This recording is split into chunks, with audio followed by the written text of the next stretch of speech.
Good afternoon and welcome to Hard Talk with Marsha Walker. It is a rainy Thursday. Where are you watching? Are you watching from somewhere that's sunny? Are you watching from somewhere that's rainy, that's flooded?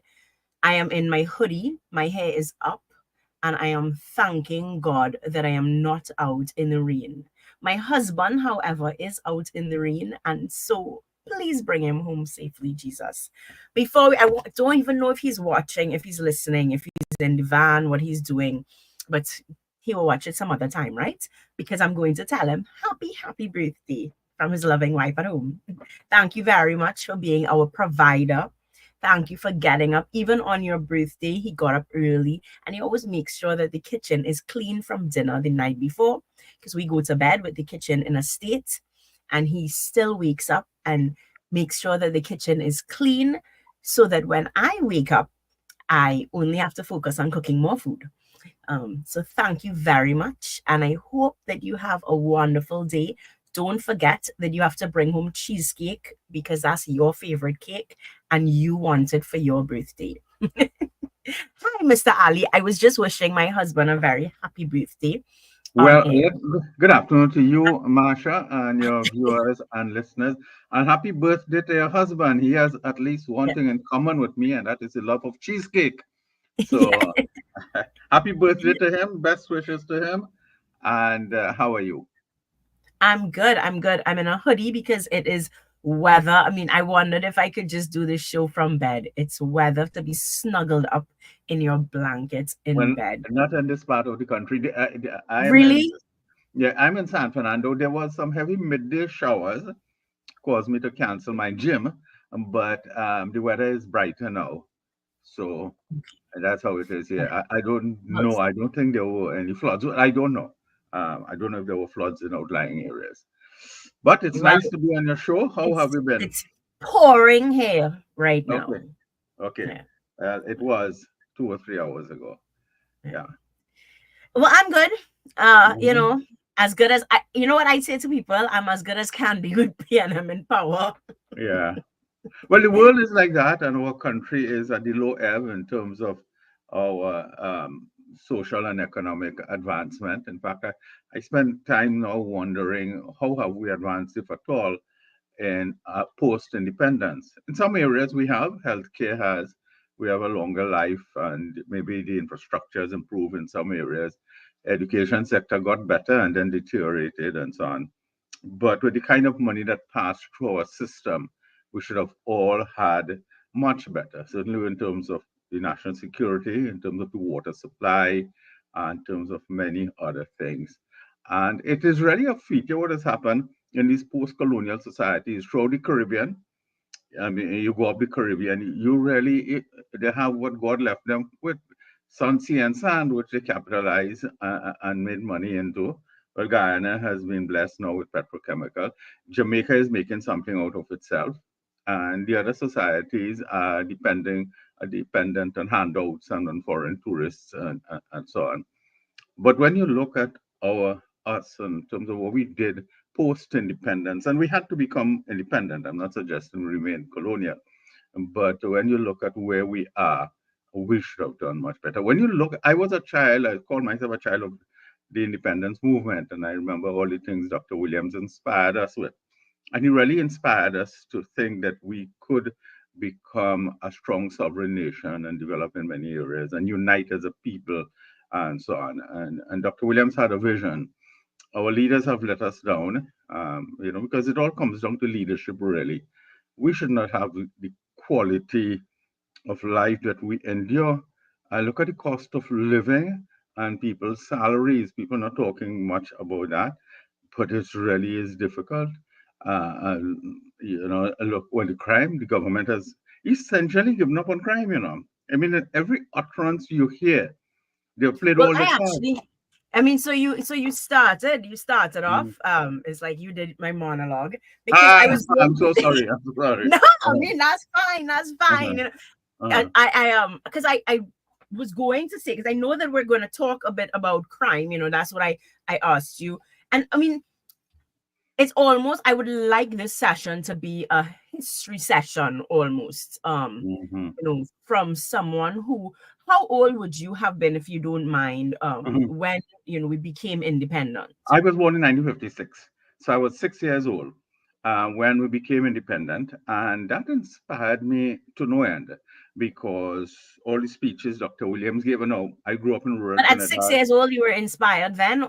Yeah, yeah, yeah. Because of the messaging was done, even though we didn't have television and we had transistor radio, and of course we didn't have internet and all of these things. But the messaging was so strong on the radio in our schools. We had people come and lecture us, and so on. So all that Dr. Williams said, all his speeches about your future is in your school bag and all these things. We heard these things repeatedly, and our teachers were imbued with that too.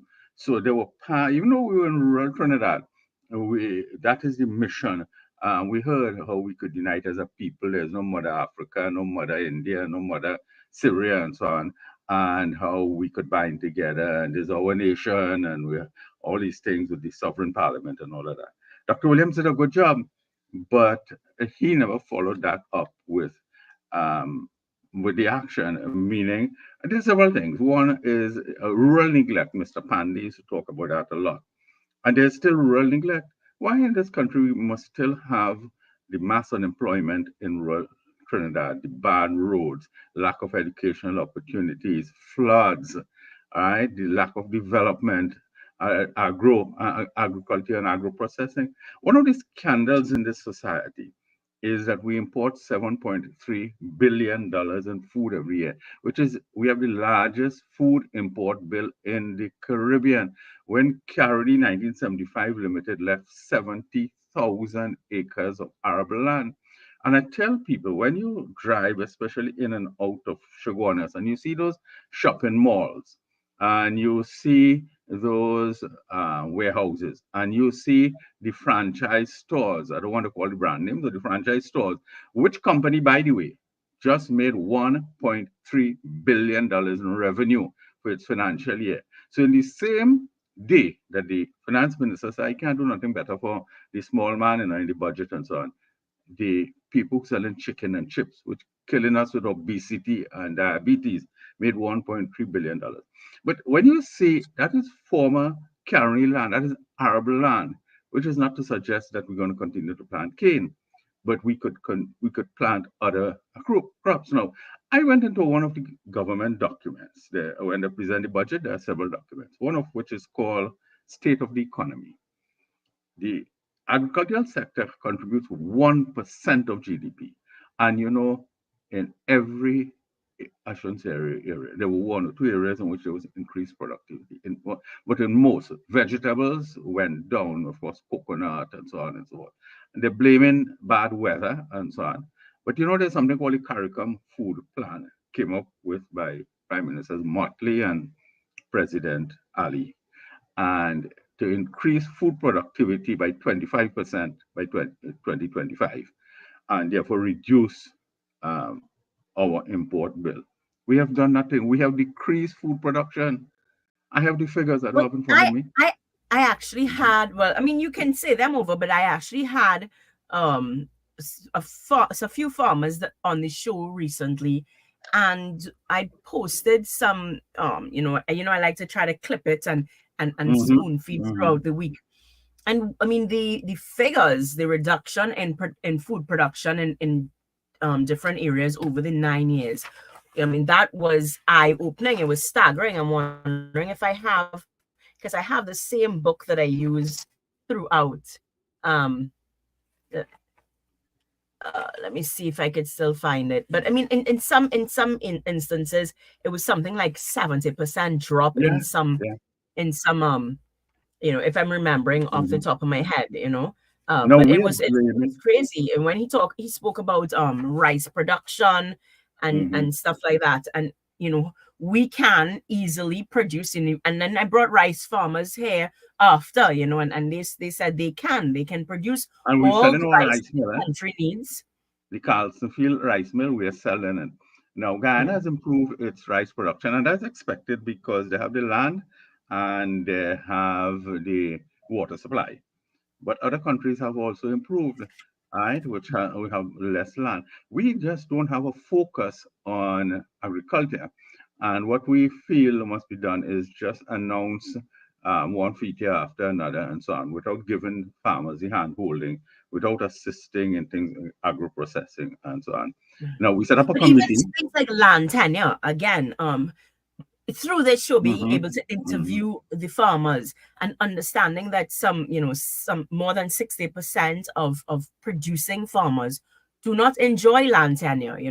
That means, of course, for Yes, those yes. listening, they can't apply for grants. They do not have security of land. So they can't apply for any of these things that, we stand up and we listen to the budget, and the budget will say, we're giving this incentive to farmers and Hmm. that incentive to farmers, but they cannot apply for any of it until that whole situation is regularized. Yeah. And when you hear that 60%, over 60% is crazy, is absolute madness. But we spoke about, you talk about the income gap, the gap between, the rich and the poor. You're also speaking about the rural community, but I mean, I live in what, well, is a new borough. Diego Hmm. Martin is very densely populated. It looks very much like a city sometimes. But I mean, I remember campaigning heavily that Big Yard must look like Bayshore. Those are two different places in Diego Martin that are almost, one side and the next side. And I always say, on one side of the street, one side of the main road, you have big bins that are overflowing, that smell. You can see the garbage before, you can smell the garbage before you could see it. And they're right next to homes. In one instance, I know that there, well, by this time he's a toddler, but there was a newborn baby, and the garbage is right next to this house, and you should see the rats, and it's disgusting. It's a health hazard. And then on the next street, the garbage is picked up house to house to house every single day. And you ask the question, how do we determine who gets their garbage picked up? So it's not even a rural versus, an urban versus city life. You drive through certain areas in the same constituency of Diego Martin, and there are gates upon gates upon gates, and the houses look like castles. And then you go to other areas which you can walk, and they have issues for water.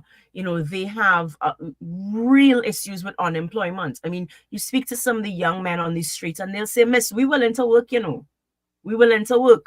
Some of them will tell you, they don't want no CPAP work, they don't want no CPAP gang contracting, because that's thing to lose their life over. Hmm. They want an opportunity.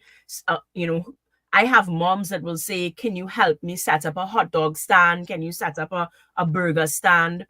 Because Friday night wings and stuff they make in these Hmm. areas, and, Hmm. and and it's densely populated, so it makes. And I like that idea in particular, because I always say single mothers need to be able to earn an income from home. Otherwise, you have a situation where children are walking to school by themselves, walking home from school by themselves. They're reaching home and they have to prepare their homework and everything by themselves. So when there's a situation where there is lack of family support, we have to be able to help these mom and pop shops, as I call them. And and they say it, they speak to that. They say, we just want to be able to do these things.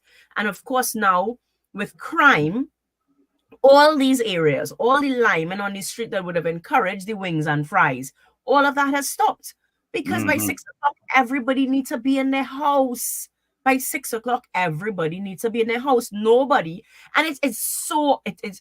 I can tell you. I mean, a lot of the shootings that are happening in the Pity Valley area and the Diego Martin areas and stuff. I mean, these are all areas. Ravine Road. My daughter will go and play basketball in Ravine Road. Pioneer Drive. I live on Pioneer Drive. It's a Hmm. long street, but we would have to pass that area to get to our house. And the stories are, okay, well, they were buying some food, and somebody come out and shoot up the place. Hmm. So now Mm-hmm. you have to worry if we stand there to buy food, because we do prefer, once there's value for money and everything, we prefer to buy our wings and fries from, the mom on the street, or whoever, that we believe that, you're not buying the extra bends, but you're Mm-hmm. really, helping them pay rent and whatnot. But you wonder if we stop and, and buy something at the side of the road, if the person standing next to you, because, Heinz go say, I don't know who you have in your house. How Mm-hmm. am I supposed to know who I buy in doubles next to? How am I supposed to know who I buy in wings and fries next to? Am I supposed to start a stereotype and start a profile and know who look like a gang leader? And if it looked like a gang leader and you involved in some kind of activity, I mean, this is where we are at as a country. And, these are the headlines, Mr. Ali, just this morning. Mid-morning shooting in Port of Spain, Duncan Street, Port of Spain, that's the capital city, Mm-hmm. right? Schools closed. Before that, 7:05 this morning, students headed for school had to run for cover because in the vicinity of Richardson Lane and Fromager Street, Laventille Road, shooting while, a man shot while driving to work, driving wherever. A Pity Valley man killed after ignoring pleas to leave gangs. This is all in the last 24 hours. Yeah, within the last few hours, and yesterday Yeah. was another thing. When we hear the Minister of National Security speak, Police And Commissioner, then he says that, the country is to be blamed. right. But that's where I was going with this, because we don't manufacture guns here. We are transshipment point for um, for drugs. That is as old as a story as over 20 years old. The US has offered, forget the previous years, they've offered in recent years and recent months to assist us. There are 5 agencies, some based in Port of Spain and some based in the what is called the US Southern Command in Florida, in which they would help with patrolling the seafront and so on. US Secretary of State Anthony Blinken called a meeting with the Prime Minister and some others in February in Washington and told them we have a threat of terrorism in this country and mercenaries coming to Trinidad and Tobago and all these things that the common man knows. We've done nothing about that. So when the Minister of Finance says that we must watch who our neighbor is and so on, what he's trying to do is deal with the end effect and not the cause. If we make a spirited effort to deal with the issue of gun running that's coming through here, we will make a major dent against crime. And the guns have everything to do with the illegal drug, the contraband drug. And then there's also a contraband trade that is affecting our manufacturing sector and so on. After all this time, we still have illegal refugees coming through this southern port, illegal and open ports.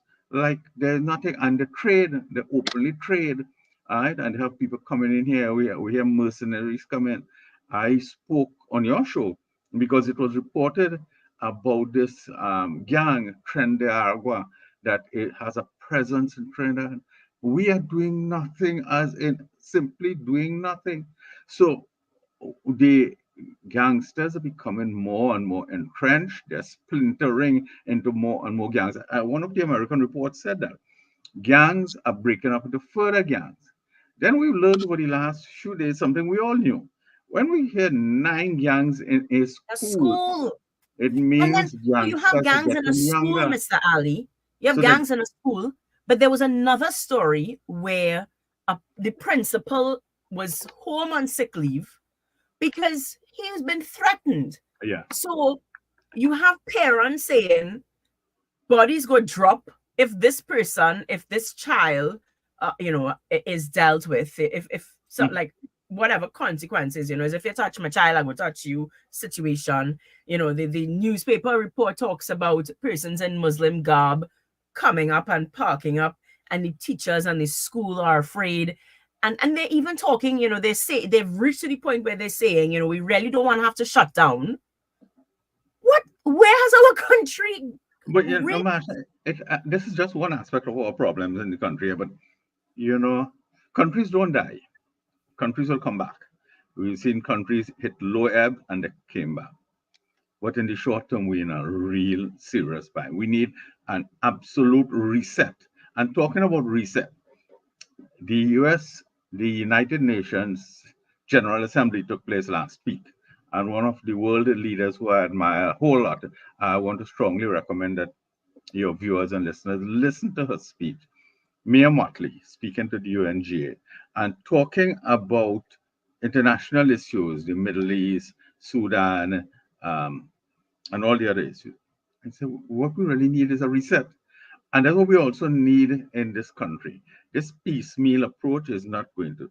And I don't want to politicize it, but if we keep the same people doing the same thing, it's not going to get any better. We So have made. my next question is to ask you, how do we get the reset? I didn't want to interrupt you when you started in the beginning because you spoke about Williams inspiring the country. And I certainly get a sense in Diego Martin. I mean, my father has passed away. But before that, I would sit with my father. You know, he was very interested Mhm, in politics. We would have the same kind of conversations that I'm having with you. You know, I would ask him, um, he would have been a soldier in the Black Power movement, so he's always mhm. been very civic minded. And I would just ask questions and whatnot. And there is that same sense of pride in Williams. And so I do feel, you know, it's like there's a loyalty to PNM because there's a loyalty to Eric Williams. Eric Williams inspired us to become an independent nation. He's the father of our nation, and we cannot turn our back on Williams' party. That is what I feel when I walk the streets and I get that sense. I mean, the younger persons don't seem to feel that way. But then you have the problem with if you go and vote for somebody else, don't come home, right? But I mean, right after independence was the Black Power movement. So obviously, very early on, the country was upset with Williams. Well, It, that I know that you wanted to talk a bit about that column by Noble Philip, which really he hits the nail on the head. What it but we really could, is, I mean, if we we could no, break but down that it, that it is article all to relevant to this. No, it's all relevant to this because okay. while we Because you praise say that Dr. because you're saying we need a reset, and so that's I was kind of tying in that What is you're the saying we reset? need a reset, yeah, and Uh, then but then we vote in the same people over and over. I mean, Keith Rowley's been there for 30 something plus years, and Diego Martin's not getting any better under him, but we continue to vote him in, and here's the that's where I reset. was speaking with Here's the that reset we need. loyalty. We need a new vision for our society. Now, and I said about how much Dr. Williams inspired us, and he did. But by 1970, what is called the Black Power movement, it didn't germinate here, it germinated in other places. In fact, what started here started in a place in Canada called George Williams University, where several of our students were and so on, and they transported here to the university at St. Augustine with people. Makandal Daga was the leader, Kafra Kamban, who is still around, and one or two others, I Gore Ume and so on, who were there at the campus then. And what they were saying, which is relevant, and that's the point, and that's the issue of reset, and that is the point I think Noble Philip was making, although I don't want to put words in his mouth, he didn't use the word reset. But the gap between the rich and the poor is getting wider and wider. The only leader who challenged that was Mr. Pandey, when Mr. Pandey talked about the parasitic oligarchy, and he spoke of poor people being hewers of wood and drawers of water. Now, if you notice, more and more, and I write about this all the time, more and more companies, big corporations are reporting billion-dollar profits. The banks are reporting billion-dollar profits. We have a monopoly. We have in Trinidad and Tobago some a monopolies commission has another name. But yet we have a monopoly in the importation of pharmaceuticals. Who own all these things? So the common man, not the average person, a lot of people buy the KFC and go home and they're happy and they're watching Netflix and so on. But there are more and more people who are watching and saying, listen, look where we are. A man telling me we have to pay all this property tax and all of these things in 2013 salary. We've had 5 increases in fuel prices. That means transportation has gone up. That means delivery of foodstuff and all of these have gone up and so on. So people have seen the gap getting wider and wider, the poor getting poorer. Mr. Dr. Rowley is not a representative type leader. He's not a man on the ground saying we have to do this and he's do that. He comes from an upper crust background. He represents a lot of constituents um, who are big business and so on. And he doesn't understand that vision for a fresh Caribbean society that Mr. Pandey did, that Lloyd Best did, and several others. Mr. Pandey was the only one who got political power to try to make a change. And to be fair, when he got in there, all the talk he talked got slowed down. Because there's a reality too. If you're going to challenge big business, you have to understand that they also employ people, that they bring in foreign exchange and so on and so forth. So it is a slow transformational change. The poor is getting poorer. They've fallen out of the bottom of the barrel of the economy, and that is hurting people who feel they don't have a stake in the country. So that is also crucial to where we are. People get up on morning, they have no vision, they have no place to go. The political leaders see no role for them. You know, you talk about the crime that took place in Port of Spain this morning. And as you were speaking, I remembered a report by compiled by Professor Selwyn Ryan. He and a committee. In fact, a vice chairman of that committee, you may want to interview her sometime, is Dr. Indira Rambasad from the university. She was vice chair of that committee. It was a high-powered committee made up of all kinds of stakeholders. How do we deal with crime? And I engaging youth at risk, I think was one of the names of the report. And there was a line in that which I like to quote all the time, and it says that crime is a dagger aimed at Port of Spain. All right, those criminals in Laventille are going to come down and destroy Port of Spain. Within a decade of that report, that is what has happened.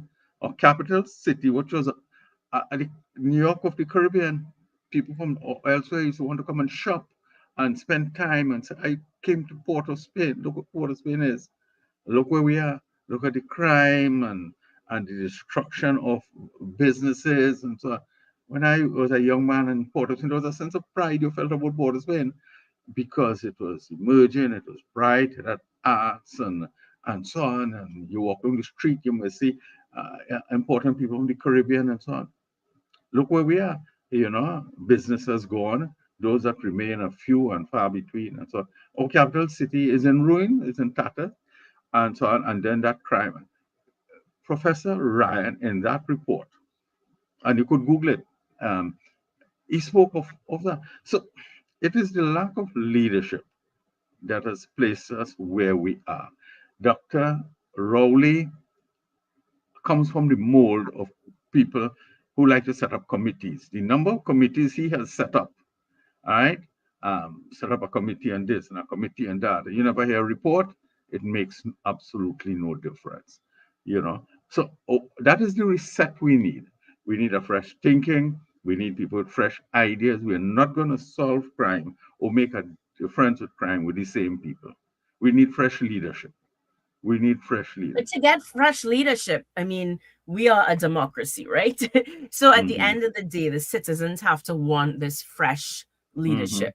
Now, I heard two things that sort of seem to contradict each other because you were saying that Mr. Pandy, he was more on the ground than Dr. Rowley is. But when he got into power, he was slowed down. And so you use the word slow transformational change. Yeah. But that idea seems to be at odds with the whole concept of the country needs a reset. Yeah, You and know, that is true. But you see, I'm intellectually honest. And while I give Mr. Pandey a lot of credit for his vision as a labor man, when he became prime minister, he had not just to look at labor, but had to look at the other sectors. So he had to look at big business. And whereas he may have wanted to see big transformational change, he also understood that the role that big business play in the society. But I also had no doubt that of all leaders, Mr. Pandey is the one who had a vision. You must have the vision first. That here's what we need to do. And you see, the people on the ground were saying that in 1970, that was what Black Power was about. And I was a young schoolboy, and we were What walking was the the Black street. Power movement about? The So Black tell me Power about was it. empowerment of the working class. That is, Right. and Okay. the same point I'm And making. So in so we're back to that spot. 1962, We're back to that space where this and the term 1% and the term 1%, although it's become popular in Trinidad based on one television show, 1% is used around the world for what it it is. is. Hmm. It is an economic term, right? So, I mean, we use it as a derogatory term now because, as I say, one television show with one host and one group of people.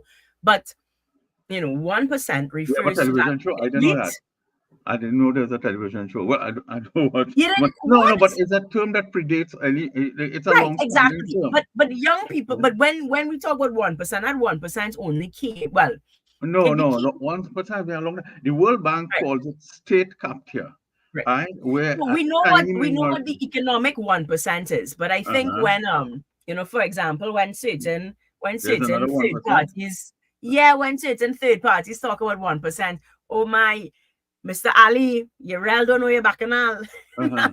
No, no, no. I really don't pay attention. I don't watch the local news and so on. But Also, no. it was Uh-huh. I don't remember the There was guy all right. No, but offhand, right? let But me he came to do a contextualize it. show, and and Uh-huh. he was at a certain family's home with a certain Oh, background, no, no, no. Okay, no, no, no. Oh, you mean that? Well, and no, then he no, said, no, so no. that's when the No, whole, that's not where it everybody started, Marsha. That's not where no, it that's started at and all. so when I say 1%, I said 1% the other day But on this Facebook, and generation thinks that's where it somebody started thought now. that I was trying to be racist or whatever, and I said, listen, 1% is an economic term. Yeah, However yeah, you want to use it, you could use it. But that is a well recognized term, yeah. way Well, beyond wherever the Trinidad, term comes from is our not version relevant of in the 1%. discussion, and nor Yeah, is it a brand new term. The one yeah, percent really is international. You following the U.S.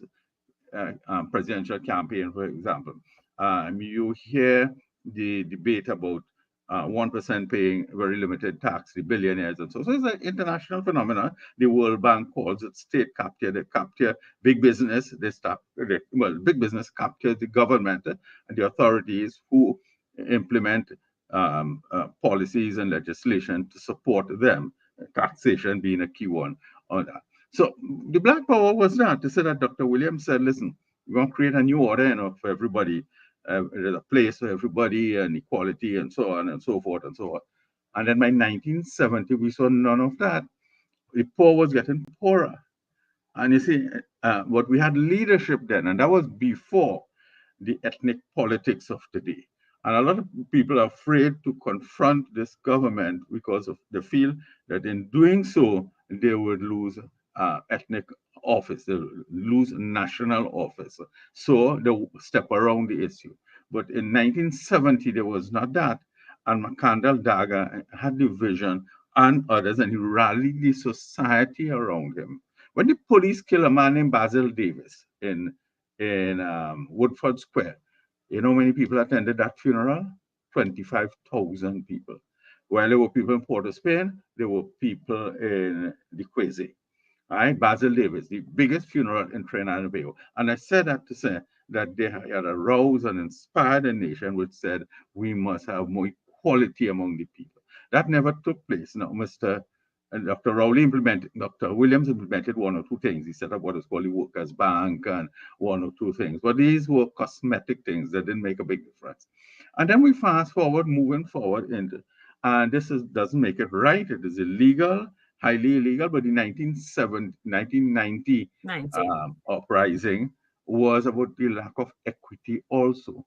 So, and now, but I said, because politics has descended into race, people are not speaking up on this. But the issue, and I'm not suggesting anybody do anything illegal, but the why the gap between the rich and poor has never been wider in Trinidad and Tobago, and people are not speaking about it. There are few corporations that are making a lot of money. Small and medium-sized businesses remaining where they are. The banks are charging, and they're very onerous charges. Thousands of small and medium-sized businesses were shut down as a result of COVID. Right? The issue of the disbursement of foreign exchange is not equitably done. All of those things are impacting the small businesses. But I mean, there's a token thing now, but somebody will say something about it, but there's not the leadership to create the change. And Dr. Rowley doesn't see the society that way. He went on morning TV a few years ago and he said we must help the rich to get richer. So that's where our leader sees the world. How do we fight that now? You know, sir? Somebody has to come and espouse a new vision and say, all right, we'll always have big business. We must always have business, so on and so on. But we must help the small people to develop. All right. That is not happening in the society. And I keep saying, poor getting poorer, the quality of life deteriorating. And I'm not saying that is the only factor in crime. I'm not saying it's the only factor. But that leadership, if we create that kind of leadership, in the economy, we could create that kind of leadership in other areas to begin to pull this country together. All right? But the economy and the quality of life has to be essential in terms of what we do. All right? And that's when I talk about the reset that I think the country needs. So we need to find a leader who will inspire us. We need a new Pandy. No, we need somebody with a vision first. We need somebody who sees it that way or along that way. You don't have to exactly see everything that way. But you said there's a small island. Okay, look at the diversification of the economy. We're talking about this for Okay. over 20 years. Look where we are. And we know Well, our next next week, hope. I'm hoping to line up somebody to talk about the lack of marina in Tobago, the whole yachting industry that just isn't utilized at all. You know, in 2008, Prime Minister Manning went to the the what was then emerging as the marina industry in the West. And he said, we are going to diversify the economy into several areas, including the maritime sector. Because many people may not know this, but south of St. Lucia, Chaguaramas is the only sheltered port. All right. And we proved that again when Hurricane Helena hit a few months ago. All these yachties, not all, but many of them, literally hundreds of them, from Miami coming down, they came down to Chaguaramas. Now, Mr. Manning's vision was that we set up a massive maritime sector there. For boat repairs was the crucial thing. But if you come for boat repairs, clearly you would go to the restaurant, you would stay in a thing and so on, and you'd buy arts, you may go to a show and all of that. So that was the vision to set that up. That was not done. And if you see after uh, um, Hurricane Helene, a lot of the boaters, the yachties, came down to Chaguaramas. And you know what they had to do? They had to stand up there. A lot of them tired and frustrated and fill out forms. They had to fill out. They couldn't do this thing online. All right. So we talk about digitalization of the society. We have not even digitalized a simple thing like that. And that is just one area of diversifying the economy. And we have not done the simple things. And you hear the government speak, and you hear them saying again, and Mr. Young is saying that in 3 years' time we will have this and we'll have that and so on. It's an absence of planning. It's like a household gone broke. They have no money, but somebody say, hey, in 3 years' time, I have a job for you. So the father is telling the family, hey, in 3 years' time, I'm buying you that car, we're buying you clothes, we're going on vacation, and we're doing absolutely nothing now to generate new streams of income. Yeah. I don't know if people understand these issues, and if they do, whether they care about them. I don't know. Yeah. Well, so I mean, there's a lot to unpack here, right? And we've argued about this before because I keep saying how I feel as though we're all saying the right things. We're all saying that we need a reset. We're all saying we need new leadership. Everybody's frustrated. Everybody's frustrated with crime. Everybody talks about diversification. But in the end, I don't know that the citizens, is it that there isn't an option? Is it that we're not seeing a leader who has inspired us? Or is it that the citizens don't care? And I'm going Um, to bring two things up yeah. here. Uh-huh. Um, I've shown you a book, oh, by Dr. Terence. Farrell, former Mm-hmm. Mm-hmm. central bank governor. And the title of it, let me see if I could put it up here. Uh, Where's my cap? Uh, Right. we like it We so. like it. I've heard of that. I've not read. I've Right. not read it. Neither have I. I've not read it. I'm trying to get my hands on one. But I mean, it's a Sparrow song, right? We like Yeah, it so. And 1982. Sparrow. We like it right. so. Yeah. Mm-hmm. And and then so in the at the bottom of this, like the subtitle, it says the cultural roots of economic underachievement in Trinidad and Tobago. And the title of this book is what jumped out at me. Um, One, because I say all the time we like it, so it had to be, it had to be, Well, you know, and you asked um, a researching question. Is it a leadership issue? Is it a people issue? I think it is both. Now we really need leadership of people who see the need for a reset of some order. It may not be of the value that you and I are saying, but a reset of. Now, the thing, though, and this is a key aspect of it, and we have to deal with what the Americans call the elephant in the room. Big business funds, politicians, big business fund politicians. So, how many politicians are going to challenge big business when you need them? Especially you're coming up against a PNM. This PNM, I tell people, this PNM heading into this general election has money coming through their nose for the campaign, and you have to ask why and from whom. So that's a factor no, in the. I challenge that, and I say uh, maybe it's my age, maybe I'm still naive, maybe it's still wishful thinking, but I do think one, we have, I mean, okay, yes, we do have big businesses that, but if good people, I think that we have enough good people that need to put their money where their mouth is. There are persons I remember in my campaign who came to me and they donated. And I said, we were very straightforward with the conversation. So I'm someone who always says you need money to finance campaigns. So, I'm not sure where you're going with this campaign financing, but I need financing to campaign, right? Um, and but there are persons who are willing to give, and their response is, I believe in my business. If it was a fair playing field, if it was an even playing field, they'd do well. They'd be able to compete with anybody and get any contract. So they are not giving to get any kickback or to get any, unmerited favor. What they're asking for is a free and fair opportunity to compete, Yeah, a level playing field. Yes, a level playing field. So I but think that there are enough businesses, and I okay, say all the time, if I tell people, I say corrupt businessmen making sure they corrupt politicians get into power. So good businesses need all right. Well, to you may take a be stance. okay. You may be correct in that, and I wouldn't challenge that. But it comes down But to let me really just, the and I want to vision. just give the second unique factor in Mm-hmm. this particular generation. We have social media. Things like this are free. Us going viral on TikTok, free. You can run a social media campaign, a very heavy social media campaign on bare bone financing. That is true. Yes.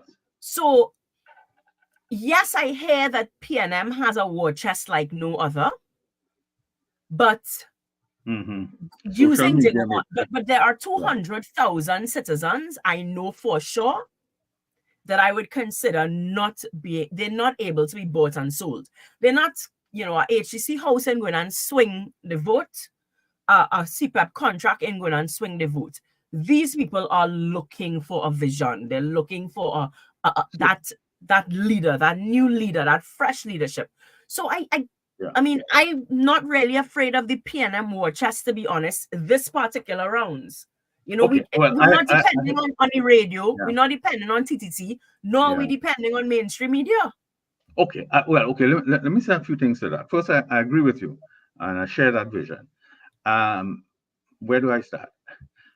The primary point in this really is what we're saying over and over. The leadership is what it is necessary, because we could be saying these things. Listen, a lot of what I'm saying here, I should be writing, write a lot on social media, a lot.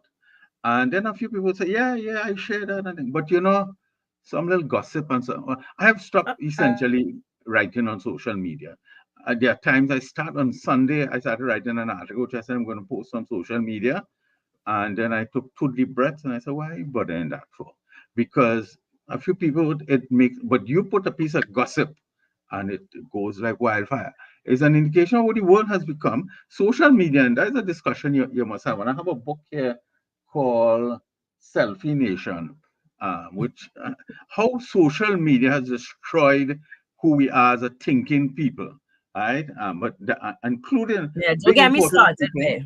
there. Yeah, because big important people writing these frivolous things to get likes, and some of them taking that to mean to think that they're very popular because they get so many likes and so many shares and so. But this social But media it thing has speaks to destroyed the our thinking appetite. It process. speaks to our appetite, though. It Yeah, yeah, speaks to yeah. our appetite. Yeah. Well, we are third world developing islands, so we like those kinds of things. But yeah, I agree with your point about the ability to share it. And I use me as one small tiny example because I used to write those, I research those things and I come up with the figures that the bank's making this, and I go into a lot of documents and a lot of people say, yeah, yeah, yeah, but it makes no difference. But you put some piece of, what's the latest gossip? And that Well, goes through. if you ask me, I mean, and I mean, I would say I said I would have brought it up with you because it's not a bread and butter issue, and persons thought that somehow it meant that I was letting him off the hook. But Stuart Young's comment, if you ask me, Mhm. did not deserve the airtime and the pushback that it got. No, S- I disagree with you. But no, Absolutely disagree. No, all right. So let me unacceptable. explain why. Let me explain Uh, why. Dirty politicians are dirty politicians. Politicians are politicians. Lack of visionaries are lack of visionaries. I do not expect much more, much less, whatever. But there has to be people say we could walk and chew gum. So if you're gonna give Churchong pushback for that, then fine. But we saw a 2000 plus percentage increase in the entertainment budget of the Prime Minister. And the opposition leader could not even show up to question it at the Standing Finance Committee because I wanted something. And the country just did not seem to care that the entertainment budget, right after the Prime Minister could say to us, hold strain a little bit longer, things gonna be tough, a little bit longer. You've taken your entertainment budget from $890,000, less than $1 million, to $50 million. And nobody seemed to be upset by it. well, could I respond to And that? so that is the context that I mean. No. All That right. I tell you that this with love in we my heart. upset over Shortjung being Shortjung. Okay. I And give you all my southern love. All my San Fernando love is coming out here. That's a very convoluted position you've taken. We could we could advocate 10 points at a time. And let's discuss both points you made. And both points are valid points. It is woefully all our politicians, not all, a lot of them have dropped the bar. It doesn't mean that what Young has done is right. No, Because agreed, who you gonna agreed, okay. agreed. So I it just is I wrong. just No, think it's a distraction no, from it is bread and not a butter distraction. issue. We could do three things at a time. As you But said, we we're could not. walk and chew gum. But we're No, no, not. no, no. Oh, that does not make it does not make it okay for what Young has done. So All let right. us acknowledge that it does not make it okay. Which is not to say, let me say it again, I ain't justifying anybody behaving badly in the parliament and outside the parliament. Anybody and everybody. And I've strongly criticized the Prime Minister for his tone. I wrote an article last week in Sunshine talking about we talking about bullying nation, but look at all these things that the Prime Minister has said over the years. But I Mr. read an Ali, but it's article. not just No, but it's just no, not just just the Prime Minister though. It happens on and I'm both saying sides. yes, It everybody, happens on you know, both sides. yeah, I'm saying so. I just said so, and I say it again. I'm not Right. defending anybody. There was a brilliant article in New York Times I read the other day, in which it is saying that everybody making fun of how Kamala Harris laughs all the time, but America needs joy now. All right. And similarly, we need a measure of happiness here in the light of the heaviness of, I don't want to say the bullying again, of the prime minister, the autocratic manner. So, in my view, I want to come to your second point just now, right now. But Let me just take a moment to say hello to Jaiwanti Hossain. She says Christmas window shopping at night in Port of Spain. Gossiping and bacchanal. Fight for ketchup and pepper sauce. yes, and she's right. Yes. Gary Griffith all the way in Rio Claro. Nasser Mohammed. Okay. So just saying hello to our listeners who have taken the time to write us little messages. Yes, indeed. So let me make this point. Let me recap this point because I want to go to the second point you made, which, in my view, of course, is very valid. That nothing excuses what Stuart Young. It was horrible. The Express had a brilliant editorial today, and I commend the Express because they had balance. And I want to say it again: it does not make what any politician does, any offensive language, any vulgar language, acceptable. The other point you made about the spending. Now, you know, in my respectful view, the opposition leader had a valid and a purposeful response to the budget. She made very valid points. There are two areas in which I think she dropped short. One is she did not deal with the energy sector. An opposition leader must deal with the energy sector because we are an energy economy. And the other thing about raising funds, she says, go and check some website. No, you have to tell us where we get in there. But I thought she made some valid points. And you saw research when she spoke about the funding in the office of the prime minister. Now, and I commend her for that. Now, in the interest of balance, I have a journalist mind here. In the interest of balance, the government has said that the $50 million is going to pay funds for UDCOT. That doesn't sound right to That's me. not true. It's not. That's not true. It's not true. Right. Because So, I would have listened to the exact same thing that you listened to. And if you look at the line item, is it Stuart Young's speech that you're talking about? Because he's the one who replied. No, I'm going back to the point you just made. Which no, is I know, but it was Stuart Young who replied to the opposition leaders speaking about the $50,000, the $50 million. Yeah. So Stuart Young did, and then also the Minister of Finance, Imbert, also did, I think, in wrapping it up. But and the UDCOT figures are in a neat $50 million, about 2 or 3 lines below. The $50 million that Kamla Prasad-Bissessar spoke about, it's not in one line. So it's like a 20 in one and a 30 in the next, because it's entertainment. So we say entertainment, it's really entertainment, and then hosting of conferences or whatnot, right? So if you ask me, they kind of did a little politicking with that, which is why I would have liked to see the drill down in the Standing Finance Committee, because did I didn't pay attention to it. They did not. That's the point. She did not show up, nor did she send anybody to ask when it came up in the office of the Prime Minister. That is where I thought that they would have drilled the issue. Because the UDCOT 50,000 is another line. It's there in another line. 50 million, sorry.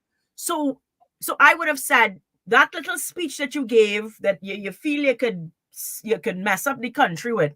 The Standing Finance Committee is the space where we are supposed to be detailed, forceful, go through it line by line, so that you can really catch, and you would have caught Stuart Young in his lie. So that is, I guess, why it felt as though that it was a real distraction at a time when we both points could be correct, we could do both great. If we could do both great, but it is unacceptable. But we were drilling one point, and then you don't even show up to Parliament for the other point. And that too could be a valid point. I'm not defending anybody, I'm just saying that is absolutely distasteful what Young has done, and if anybody else conduct themselves that way, it is equally distasteful, especially in a society that Well, Mr. our Ali, we society have a is chief whip, unraveling quickly, but we have a chief whip that's facing 2 criminal charges. which is another point too. It is not the same point. I don't know Okay, why I get the sense that you want to give no, your young escape valve. All of well, I that don't could want be to give him an right. escape, but Uh, you said it right. uh, We need our whole reset. And, yeah. I don't want to say the whole batch because people You know call me what? a Yeah. politician and I want I'm them not to defending right? anybody. I have no Yeah. defense for, because I sat here and see our society deteriorate. And in as much as the evidence of wrongdoing, alleged wrongdoing, and so on, and vulgarity in the parliament, in the public space, and so on, and we have to call it out for what it is. What I have found, Marsha, and that's one reason I've withdrawn from social media. It is, there's a saying, where you stand, no, where you sit determines where you stand on the issues. All right. If you sit anti PNM, the PNM could do nothing right. If you have a position against Mrs. Prasad Biswas and her party, she could do nothing right, and so on. And I see that discussion in virtually everything. And I don't want to call names. I see a leader of a third party coming out and trying to justify Stuart Young. And when he saw the avalanche of criticism against Tig, then he said, well, here now, that's not what really I was saying, and so on. And I No, see that. I mean, I see some people. I don't call names. I don't call names. I don't have a problem with it. But I think what happened was, first of all, you're bombarded, so you may not have heard the whole comment, but what you heard, Marsha, well, Marsha, he may not have heard the whole comment when he Marsha, commented. No, what I you can trying say to is maybe defend he a should have heard the politician. whole comment before. I Maybe he find this should have all amusing. I have to tell you, I find it all amusing maybe he should because have heard the whole comment before he made a comment on it. I But find I this all think amusing. I find the there are some reason, people, and I I guess saw maybe, people. I I saw a guess fellow the who got fired. Let me reason. say this openly. I see a fellow who got fired from. Let me leave that alone. What? No, no, don't leave it No, alone. no, Okay, because you see, let there's me a talk then. dishonesty in the national discourse. That's the point I want Right. to make. A So blatant right. dishonesty. And I think that is, I think so. It's not about. There are some people I feel for as though, whom I Dr. guess, Rowley could do nothing right. There are some right. people for whom Mrs. And so Prasad for me, Biswas it's could not do about nothing that. right. I But guess having said that, I don't think Mr. Rowley doing many things right in the first place. right. So But for me, it's not. So I can only speak for myself, right? But I just think there is an expectation or a lack of expectation, and mhm. so maybe I'm numb to it. I don't know what it is, but and I really do not like double standards. So I cannot, and I'm going to call names. Anil Roberts should not be a senator. And and this is not me being anti-Kamala, right? I mean, and I've spoken about it. I spoke about it inside UNC, outside UNC, wherever, right? From turning his back to our president and all of that inside of the Senate to What I some of the things that he would say and whatnot. It's not parliamentary behavior. and I find it is instructive. You're spending more time on Anil Roberts than you're spending on Stuart Young. Okay, because I'm leading up Right? to it. So so we won because I guess I believe that UNC should hold themselves to a higher standard. All of that is Right? correct. So I can But only give I my find it's personal, taking right. you So I'm giving my personal take on things. I don't expect you're doing a anything long from run the up. PNM. You're doing a I don't long run up. expect anything from the PNM. So that's why No, to that me, is not acceptable. They're the leaders. Marsha, let well, me tell you, but I I don't said expect this is anything public radio better. and so on. I But don't expect no, anything better. I And I and find and I all and of this I is trying to believe and I excuse. think that Mhm. because the opposition has played PNM's gutter game, they All of have. that may be true. All of that may be true, but it So does I'm not saying that we excuse cannot what just Stuart I'm Young saying has that we done. can't just say Stuart Young. It has to be taken in the entire context, just No, like nothing how has to be taken but in no you didn't context, take Marsha. bullying in one context, you Marsha, took nothing bullying has to be in the taken in no context. entire Listen, national context. you sound like somebody who have your axe in Kamala back. She could do Mm. no right. So let me tell you, if But Stuart I Young do comment, wrong, but Kamala do five wrong. but I took up her I cause with the stand by 50 that. I million stand by. entertainment. I Huh? took up her cause with the 50 million entertainment. There Well, was is that something a else cause, that a she national proposed. cause? listen, Also, I if find it so she difficult. brings Let me give him my last something thoughts to the on this. national, if she brings something to the national community that makes sense, I could support it. Yeah, But but what I'm but in the let me give him same my way, last thoughts on Stuart Young. when you Because, spoke about bullying, Mr. Ali, remember you said bullying in schools and then you brought it wider. So you spoke about bullying in schools and then the bullying by the prime minister. So I'm doing the exact same thing. I am saying that the whole of the parliament has become a circus, and yeah, the opposition. So the country could it sounds like a go nice there. excuse to excuse Stuart Young. The No, country could I find it opening. lambaste the country could lambaste Churchung, but the opposition has joined the gutter. So they have lost all All right. authority to speak on the matter. Well, They have lost we all will authority agree to to speak on the disagree. matter. We can. Yeah, We can I will. absolutely. Just like It how we would say Keith Rowley has lost all authority to speak on the matter of bullying. no. We Listen, can. it can't be How you because the can talk opposition. about bullying? No, You but are the chief bully. hear me on this point, You are because the chief I don't bully. I don't think we should go on this point. I hope you have other things you want to No, talk about. that's fine. No, Yes. because let me make it very clear. In my view, the opposition has its many weaknesses. I talk about it, I write about it, and so on. I'm very clear on that. I'm not excusing anything. But that does not excuse what is singularly wrong on the government's side. And I wonder why it is difficult. And not only you, I see it from other people on social media too, some of whom have a major chip on their shoulder, a major chip on their shoulder. And some letter writers, commentators on social media who have a difficulty in saying Stuart Young is absolutely wrong what he is doing. He is vulgar, he's out of place. And this is a man, if it was the opposition on the other side, here's the argument you and others would have put forward.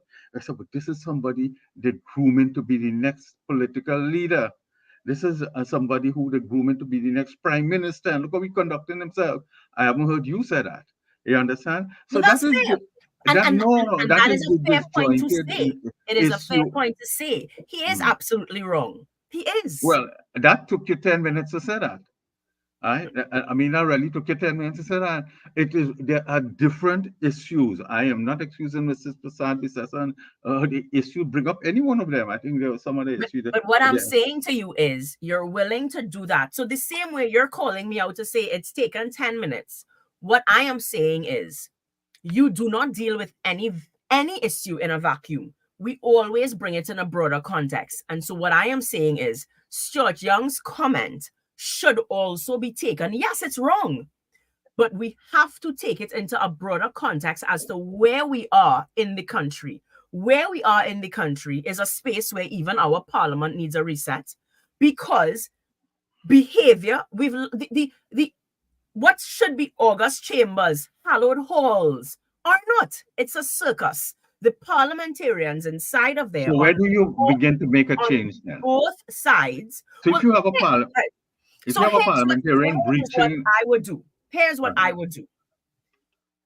I would have to clean my house first, and we could only use the Bible. That's my place to start, right? Take the plank out of your eye before you go and look at anything else in somebody's eye. You know, You have Marsha, you real to. have it for Kamla. Eh? I have to tell you this with all the love in my It's not. heart. It's not No, about. you It's have it not for about. Kamla. I'm It's telling not you about. openly. But That's listen. how, Well, you have it for Kamla. but No, people, no. and We could keep the people say that plank I have out. it We for could do Rowley all too. them things. We could do all them things. People But you have say to I be able have to, it for Rowley you too. can't equate one with the other. And I'm not going to get caught up in that moral Well, equivalence. There's a moral equivalence you're creating that he behaved bad, but Kamala behaved bad on 20 different things. Yes, if she that is behaved not bad what. on 20, But that is call her not. out on those things. It does But, not make but this that's the right. point. But that is the point. But nobody. Uh-uh. That is the Uh, whole point. So if we're no. discussing it, we have to discuss it in the sense of Parliament, that we have both sides not being able to hold either side to account. The opposition cannot hold the government in their current state to account, because what you've done is you've put yourself in a position to say, wait, how dare you write to me that we have a chief whip? The chief whip is the one who's bringing a, a, a government minister before the privileges committee, asking for him to go before the. That is a joke. So the opposition has contributed to not being able to hold the government to account. When you have an opposition that is weak, you are now you are enabling. You have contributed to enabling the behavior, and that's the point. And we So let cannot me ask you this then. deal with things because you're not dealing with crime in a vacuum. So You're not are saying you let's deal saying, with each singular criminal offense in a vacuum. So I'm saying to you that we have to, and if we are saying, look, the crime can't, we don't say, well, Marsha, we have to address this one singular piece of criminal activity in a vacuum. We don't do that because we know that activity does not happen in a vacuum. So Stuart Young, as wrong as he is, obviously felt empowered somewhere, somehow, because of the state of Parliament. He felt empowered to say that had Parliament been conducted on both sides in a manner of integrity, in a manner in which we all know that it deserves to be conducted, then he wouldn't feel empowered to and so how you know that? loosely How speak do that you know way. that? How you know that? Well, let's test it. Let's get rid Yeah. of all of them and let's see that the Because what I standard think is I'm hearing raised. you saying, and I'm not sure, is that if I'm the saying chief that whip, he feels empowered all and right, I know that, but something and somebody is empowering him. or just hear me out on this point. I think I'm hearing you saying that if the chief whip wasn't on charges, Stuart Young would not have made these offensive statements. That's what you're No, I saying? mean that's But that's what I oversimplifying it. think I hear you saying. That's oversimplifying it. I am saying similar to, let's use crime. A singular event does not happen in a vacuum. So it takes a myriad of So how do you things. begin? All right. So what you're It takes saying a is that myriad of things to contribute to that, to lead up to that one so singular event. if a fella So break into a house so tonight, between his uh-huh. leader being the absolute worst scuttermouth, because you have a prime minister who says what he wants, does what he wants. I mean, I don't like to judge people's Anyway, personal character, but he is the leader of the country. I always say he is the man that men look up to, that young men should look to. And I don't think that he has the characteristics that I want my son to have. So you but have a leader. nobody disputes none of these things. But you see, one of the um, equation for what you're saying here, it suggests to me that if somebody breaks into a house tonight, they say, listen, you can hold this fella accountable. There's Oh, one he crime. absolutely can. But Well, in the then conversation, why can't we but of hold course we Stuart can Young hold to him account accountable, and you move know. on to another issue? We say, all right, Stuart Young, you're wrong, but we got to fix the parliament. We have to fix the other issues. That does not make it right. If the conversation was a holistic How do conversation, how do that's we? all No, I I'm mean saying. All I'm the saying is Express. the I commended the conversation needed to Express be a editorial holistic today. conversation. The Express said made that same point, No, and I I commended the honestly did not read the The Express. Express talk Yeah, about the lowering of standards. And one of yeah. the things, I mean, as a journalist, But I what look, went viral? But what went viral was not, and that's what we talk about. It was a bacchanal. but that It is what was has to go viral. What does go viral? What do you want But to go viral? we want something more than just the school No, fight well, to go what viral. We goes want to have viral a will holistic inspire a wider conversation. discussion, Marsha. What goes, But it hasn't inspired and a I'm saying holistic. the Express I had am an trying to have a editorial, there are holistic people who have, conversation I here, have written, and I I'm have being read. accused of. No, Marsha, that's what you have to I say. have not I've seen read, anybody try to. no, Well, you're saying the I have Express read, did, but I I am read, saying and I've that heard several the people talk about. conversation should be a bigger, wider conversation. If No, you're there are saying people that who have that's what the done that. Express said, then great to the And Express. there are others who have. I have seen some social media comment talking about there's an indication of lowering of national standards in the parliament, the prime minister, and everybody else has seen that, and people But talk about that notice all you're the still time. saying the prime What? minister and everybody No, else.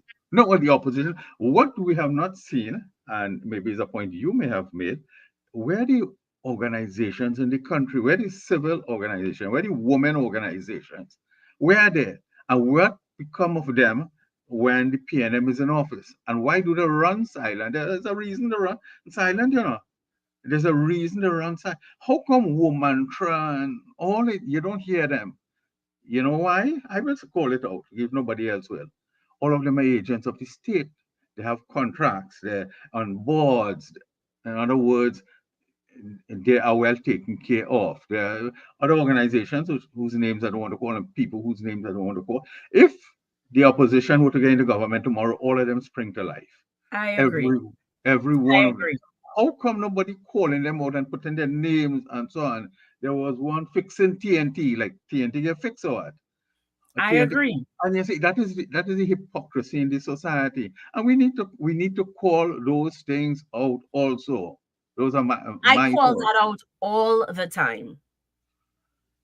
But we cannot be hypocrites in calling out hypocrites. And that's my point. My point No, is I am not defending when they call anybody, everybody and out. I am not defending anybody. I will never come out and defend anybody in public life, because I know what public life is about, and I know how the quality of the national discourse has fallen over the years. But I will commend the people when I think good is done. I've commended the Prime Minister. I've commended the opposition leader. I thought she had a good spirited response um, to the budget. But if she was absent from the Standing Finance Committee meeting, I think that is wrong, and so on. But I think we must be able to see each issue for the separate strands that they are. And what I see in the country, I said it earlier and I say it again. Some people take a position, well, I'm anti Rowley, and Rowley could do no right. I am anti Kamala, and the UNC could do no right. I am pro Gary. Gary is my horse. Gary, and I think that cheapens the society. It cheapens the national discourse. And when you see that multiplying itself on social media, it's one of the reasons why I kind of opt out of social media, because I don't see an intelligent discussion anymore. Somebody defending this. I see people who I know why they're saying that, writing on social media. Well, what Stuart said, that's normal parliament thing. Where is this thing and so on? But if the boot were on the other foot, they would have been. And that is what creates the society. And you see it all over. I'm not suggesting we are the only ones that. You see it in the US with the campaign, the pro Trump and the pro Kamala and so on. And I think all those things cheapen a national discourse. Those are just my thoughts on it. But I'm sure there are other issues you wanted to. Yes. So I actually have a reminder, um, which that was actually in the beginning as well. So I'm gonna Mhm. take a break to say that before we move on, because there was something in Noble Phillips' column that Uh-huh. I wanted you to break down for me. But I want to remind parents that bullying is a criminal offense. So I'm going to do my part to keep the conversation going. I have different views on that whole bullying issue, so I'm not going to go down that road, but remind you that bullying is a criminal offense. What does that mean? It means that you do not need to wait on the Ministry of Education or your principal or your teacher or anybody to act. You can go to the Trinidad and Tobago Police Service and make a report. You do not need to say, well, the teacher not taking me on. Take your child, go to the police station and make a report. To make sure that your report is taken, what you need to have is a receipt. If you do not have a receipt, you do not have a report. So don't say that you've made a report, but you don't have the receipt. You have to have a receipt and follow up with the police station. If you think that the police are not taking your report seriously, we have a police complaints authority. You can take your reports, you can go to the police complaints authority. So there really is no reason for a parent to say that the Ministry of Education is ignoring, the teachers are ignoring. You can follow up and follow through with every bullying report. It is a criminal offense. I've seen on social media people saying parents need to be charged, this one needs to be charged. The law allows for it. So we do not need to go to parliament and we do not need to protest for laws to be changed. It's a criminal offense. What we need is information to get out there so that parents know their rights. Parents know their responsibility. If a child is being bullied, you take your child to the police station and you make a report. make sure to keep your receipt. And if you find that the TTPS is not acting, you can go to the Police Complaints Authority and complain to them that the TTPS has not taken the matter seriously. That's your Hmm. public service announcement on bullying. Hmm. I commend you for that statement. Yes, certainly. It doesn't Right? always work as straightforward as that, It but doesn't, we have but to support the we have system to too. know it, because there are Yeah, too many parents who say, well, they write the teacher, they write the this, they write the yeah, that. And so, did you make a report to the police? No. Well, start there. Go yeah. and make a report. I mean, this is your child's life. Go make a report. And then a lot of people think that they've made the report, but then they've left without a receipt. And they say, well, they didn't take my report. So do you have a receipt? I need a receipt of your report. So there are a lot of persons that don't really understand those bits. And I say to people all the time, you need to help me help you. I cannot help you if you're not following the process. I need you to follow the process so that we can. If I have to get a lawyer involved, the lawyer is going to say, well, where are your receipts? Where are this? Where are that? So the first step is for us to follow the process. Yeah. So Hmm. I agree. hopefully they know the process a little bit more now. All right. Do you have the article with you? No, I don't. Okay, well, I'm going to just, so what do the 1937 riots, well, they didn't even tell me about those riots. What were those riots? Okay, I could talk about 37 riots if you want.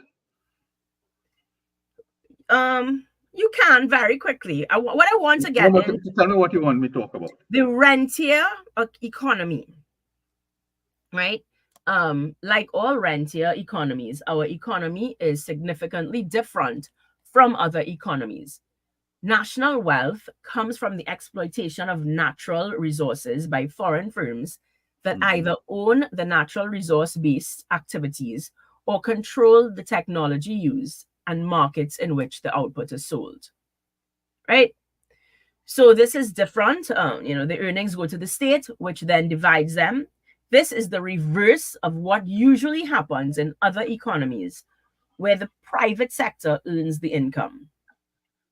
It's a kind of economist No, no, question. no, it's a simple You know issue. what? I I understand the feel like issue. you're a real Google man. You could No, answer no, no, no, everything. no. It's not just that. I understand labor history. Actually, I used to be the labor reporter of the day, one of the daily newspapers, and so on.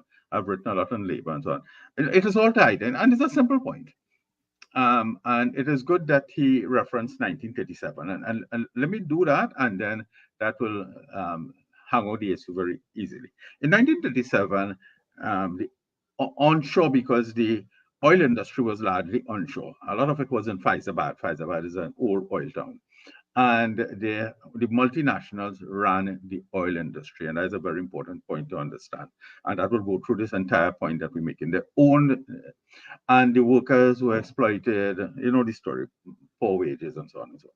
Cuba Uriah Bus Butler, a Grenadian-born Baptist preacher, people call him a rabble rouser, but that's unfair to say. He was a leader of men. He along with Adrian Cola Rienzi, formed Oilfields Workers Trade Union in the oil belt. I'm sorry, in 1937, and they agitated for the workers, and there were strikes. That is what led to the death of I forget the man's name. They named the corner after him and so on. And there were riots in different parts of the country in which the workers rebelled.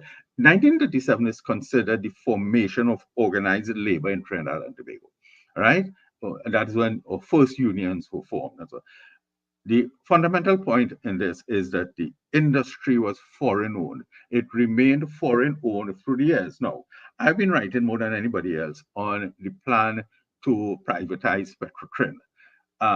But here's what we led up to over the years, and the oil industry remained in the hands of foreigners. Shell, there's a company called UBOT, and Texaco. In 1970, in the early 1970s, George Weeks, head of OWTU, led a campaign, Texaco must go, saying that the commanding heights of the economy must be owned by nationals.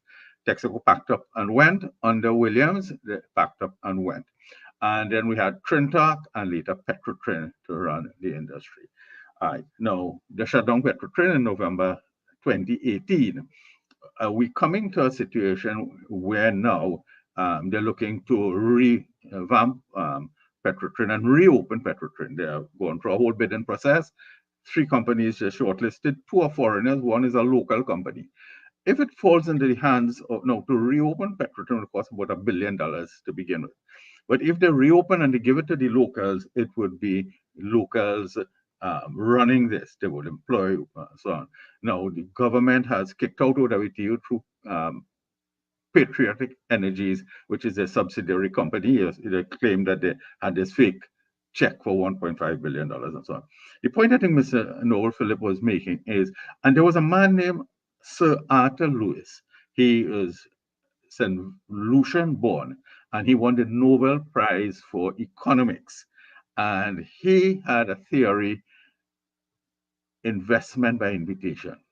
All right, they said these are islands. The only way to develop yourself is to bring investors and they come and develop. What those investors do, as we've seen it in Guyana to an extent with Exxon, is that they're extracting your mineral resource, they're giving you a little something out of it, and then they take the money out of it. That's what Point Lisa was. We were taking our natural gas, using it to make methanol and steel and urea and all these other things.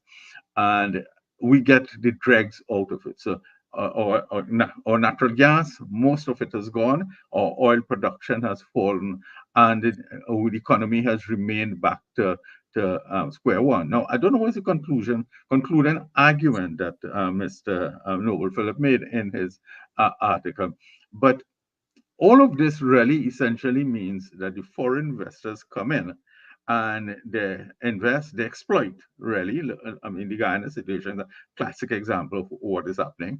And they enrich themselves and they leave the country no better. In Trinidad and Tobago, we had this talk, and that's where diversification came in. Dr. Williams in the 1970s said where there are sugarcane stalks, there will be natural gas. And he turned Point Lisas into the largest industrial park in the Caribbean. And you know, Marsha, I used to have a great sense of pride when I drive along that road in California going up to Cuba, and you see all those lights there and so on, and then Plebleco Port in the back in Point Lisas. And so that what we did, we took the natural gas and we set up all these industries. But we never went beyond all of that. And the natural gas, the supply has gone low. And as a result of that, those industries have fallen flat. So we remain at the whims and fancies of the foreign investors, while we do not have the stock, the feedstock. The feedstock was the natural gas in particular, and the oil, the petrochemical industry. So that's where we remain sitting ducks in terms of societies like us that had the energy feedstock to build an industry, to see it in our case come in one generation or two or many, and then fall apart. So what Cuba Uriah Buzz Butler did in 67, what George Weeks did in 1970s, and so on, and it was to seek to get a better deal for workers in all of this. And now the upshot of it is we sent home 5,500 Petrotrin workers. And not only did we do that, I'll tell you as a southerner, I don't think this urban government understands the impact that the Petrotrin shutdown has caused. You see all those fence line Not just the communities? government. I would say that generally, Yes. they Urban people don't understand it, don't know. No, they don't And understand I it. could say that when, I mean, the conversation in Diego Martin looks very different to the conversation in Labrie. You're Very, very absolutely right. different. You're absolutely. You said it so well. Um, all those, and I could, whether it's Marbella and Vistabella and St. Margaret's and coming up to Cuba, San Fernando, a lot of businesses have shut down. Whether they were supplying, and remember, we have an oil servicing industry in this country, a healthy and a major oil. All of them, Schlumberger, that was in Trinidad here since the 70s, they're going down to Guyana, they sent home workers, and a set of others. In addition to that, I have a friend who has a tire shop in. You even you see you talking tire shop, because I was gonna say even simple things. I Yeah, mean, fellas, you go to Labrie and they will tell you, you know, from the little burger cart, they had the food, they had their food, you know, with workers. So just yes, yeah, simple things, you know, yeah. all of that, Because it all goes little downstream. restaurants and The all of that. restaurant, the restaurant, the bar, what is After store work you use, linemen, all of it, all of it. all of it, because you take millions and millions and millions. But you said right that I don't think urban Trinidad understands that, and I don't think the Prime The Minister and his government conversation in understand. Diego Martin is it was not profitable. It was Yeah, a drain on yeah, society. The maids was making more than this. The security yeah. guards were making more than that, That's and what they Rowley has deserve been. to Yeah, shut down. yeah. That's what we hear in Diego Martin, and I'm telling you, you're not hearing it from persons who Rowley could do no wrong. Huh? Hmm. That there are persons, people think that in Diego Martin everybody in love with PNM and whatnot. I always say, if you look at the data, this is not superior. A UNC safe seat does win with 70%. PNM and Diego Martin winning with 40%. The average PNMite can't stand Rowley. Let me tell you. Yeah, So yeah. in Diego Martin, nobody like Rowley. But the conversation, it's two different conversations. We do not, for a small island, Yes, yes. That, we have different accents, we have different ways of life, yeah, yes. it's different breakfasts. Yeah, It's, yes, it's yeah. to Lloyd a Best, small I like, country, but it's so divided. Marsha, that's a profound point you're making. Lloyd Best used to tell us in the 70s, that's before LBGT and then come out. There are 9 tribes in this country. And I kept that in the back of my mind all the time. And I said, the person who understands and masters that will continue to rule Trinidad and Tobago. Now, the urban, and just let me go quickly because we're talking labor, but just indulge me for a second. The urban Hindu, in as much as they're urban Hindus, is different from the rural Hindu. All right? The urban Indians are Presbyterian, see the world different. Middle class Indians are different from the rural Indians. And so under the Marcus Garvey people, as Lloyd Best called them, the Rastas and so on. Their world is different from the Muslim for a tiny society, as you rightly said. And I don't think the politicians. When I say I'm Christian, do you know how many people assume I'm Catholic? And Yeah, I say, do you yeah. understand that we have a whole different denomination, like Pentecostal versus Catholicism, and that in itself is a big divide. Evangelicals. I'm glad you're saying that. As a San Fernandian, I want to tell you this. When I was growing up, they used to call San Fernando a Presbyterian town. It is no longer a Presbyterian town. It is an evangelical town. Of course, it has Catholics and Anglicans and so on. There are and there are others, 4 major evangelical churches with a gross worshiping people of what 10,000 people. But some people still see San Fernando as a because they have not revised those stores. It is no longer, I mean, you have the Naparima College and so on, which have played a tremendous role in education in this country, underestimated and undervalued. But in terms of the worship of the people and so on, there's a Hindu mandir on Third Street called the Third Street Mandir. And the devotees, as the Hindus call them, the worshippers, come from outside of San Fernando, most of them, and so on. But all of that are the shifting, um, uh, um, I won't say the value system, but our shifting society in terms of worship and culture and so on. But in all of that, we moved from To saying, go well, back to Chinese is that, that yeah, urban Trinidad views Petrotrin very differently, yeah, yes, you're very, right. very differently. Yes, yeah, yeah, absolutely. And I mean, I continue to marvel and be dismayed. Marvel is not the word. I'm dismayed at about how an issue that may be relevant to South. There are some people who say, when you have flood in South, they say, well, why these people are living there? And they don't understand the historic antecedent, how they end up on the estates living there, and so on and so forth, and so. And I don't know, it's a lack of education, a lack of interest, or Well, whatever. I if I say it, you will say I vex with Kamala, but sometimes it's both ways, right? I mean, I have seen Kamala on a political platform, and I've said, "Boss, you're making it real hard for me to campaign in the West." But she would say things like, "So you think it's only them big boys in the West need a gate?" And I would say, "Boss, we trying to win a seat and they go, Yeah. No, no, I don't know. I'm not. I So, don't know. I, so I, but I think but all the campaigning, politicians. but a Yeah, national campaign that speaks yeah. about he shut down Petrotrin is tone deaf, because what it means is that you do not understand, because you don't spend enough time in the west of Trinidad to understand that that means very little. It means very little to half of the people that you are trying to target. So, Which is so unfortunate. Yeah, which yeah, it is it? But you can't just say, you can't no, speak it as though it's normal. You no. know, when I remember, and I was the vice chair of the public committee, you know, so I mean, I'm there, PR, public relations. I'm there, and I'm saying, guys, and I'm being truthful behind the scenes.